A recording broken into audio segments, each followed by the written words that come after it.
আসসালামু আলাইকুম। প্রিমিয়ার নতুন আরেকটি ক্লাসে আপনাদের সবাইকে স্বাগতম। আশা করি আপনারা সবাই ভালো আছেন। সৃষ্টিকর্তা অশেষ রহমতে আপনাদের ভালোবাসায় আমি অনেক ভালো আছি। আজকের ক্লাসে আমরা স্ট্যাবিলাইজেশন নিয়ে আলোচনা করব।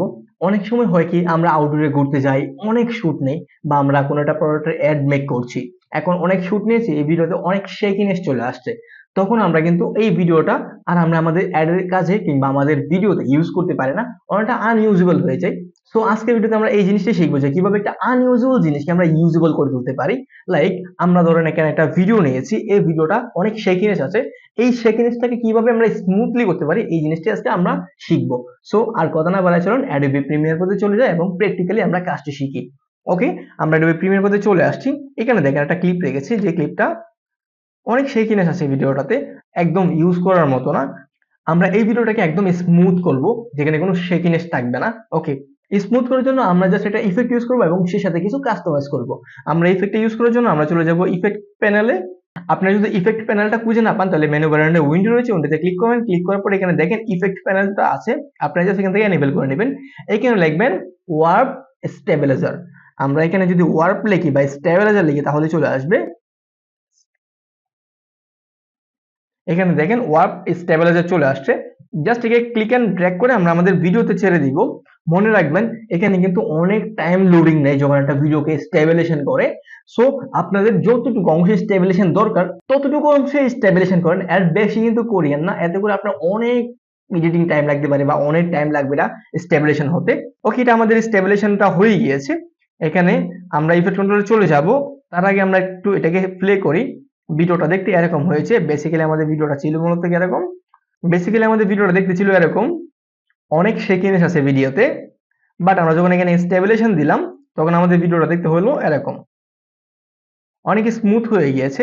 এবার আর একটু স্মুথ করতে চাচ্ছি, সেক্ষেত্রে আমরা যেটা করবো, এখানে দেখেন আমরা ইফেক্ট কন্ট্রোল দেখে এই যে স্টেবিলাইজারটা ইউজ করেছি, এখানে ওয়ার্প স্টেবিলাইজার, আমরা এটার আন্ডারে চলে আসবো। এখানে দেখেন স্মুথ আছে, স্মুথনেস এখানে 50 আছে, আমরা এখানে লাইক 80 করে দিলাম। আর এখান থেকে আমরা স্কেল, পজিশন এবং রোটেশন করে দিব। ওকে, এবার যদি আমি প্লে করি ভিডিওটা, তাহলে ভিডিও কিন্তু অনেক স্মুথ হয়ে গিয়েছে। দেখতে পাচ্ছেন ভিডিওটা কিন্তু অনেক স্মুথ হয়ে গিয়েছে।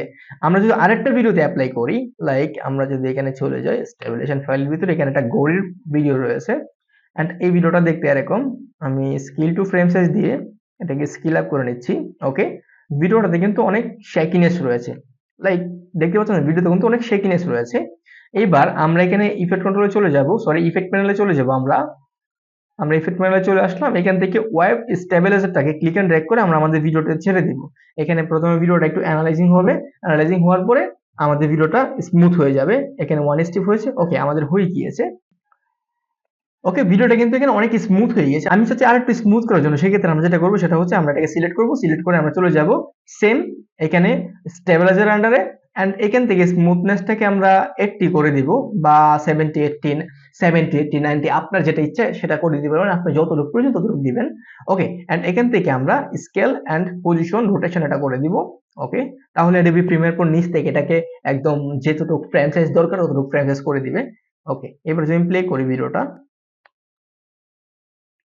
তাহলে কিন্তু ভিডিওটা কিন্তু দেখতে কিন্তু অনেক স্মুথ হয়েছে, অনেক কিন্তু স্মুথলি চলতেছে ভিডিওটা, রাইট? অনেক স্মুথ চলতেছে। এখন ধরেন আপনি চাচ্ছেন আরো স্মুথ করার জন্য, সেক্ষেত্রে আপনি কি করবেন? এখন আপনার এতটুকু স্মুথে হচ্ছেন, আর একটু স্মুথ করতে যাচ্ছেন, সেক্ষেত্রে আপনারা যেটা করবেন সেটা হচ্ছে আপনারা জাস্ট এখানে ইন পয়েন্ট নিয়ে নেবেন। আউটপুট নিলাম, এখানে একটা আউটপুট নিলাম এবং এখানে একটা ইন পয়েন্ট নিলাম। মানে এই ক্লিপটাকে আমরা সিলেক্ট করে নিলাম ইন পয়েন্ট এবং আউট পয়েন্ট দিয়ে। প্রথমে আমাদের যতটুকু স্টেবিলাইজেশন করা দরকার আমরা যতটুকু স্টেবিলাইজেশন করছি, আমাদের আরো চাই, সেক্ষেত্রে আমরা এটাকে এক্সপোর্ট করব। এক্সপোর্ট করে আবার এটাকে Adobe Premiere Pro ইনপুট করব। ইনপুট করে আবার এখানে এনে বসাবো, দেন আবার এটার উপরে স্টেবিলাইজার অ্যাপ্লাই করব। মানে আপনাদের যতটুকু প্রয়োজন, যতবার প্রয়োজন ততবার আপনারা অ্যাপ্লাই করতে পারবেন এবং সুন্দর একটা আউটপুট নিয়ে আসতে পারেন। সো আশা করি আপনাদেরকে বুঝতে পেরেছি যে কিভাবে একটা আনইউজেবল ভিডিওকে ইউজেবল করে তুলবেন এবং স্মুথ করে তুলবেন। সো দেখা হচ্ছে নতুন আর্টি ক্লাসে। তো থাকেন। আল্লাহ হাফেজ।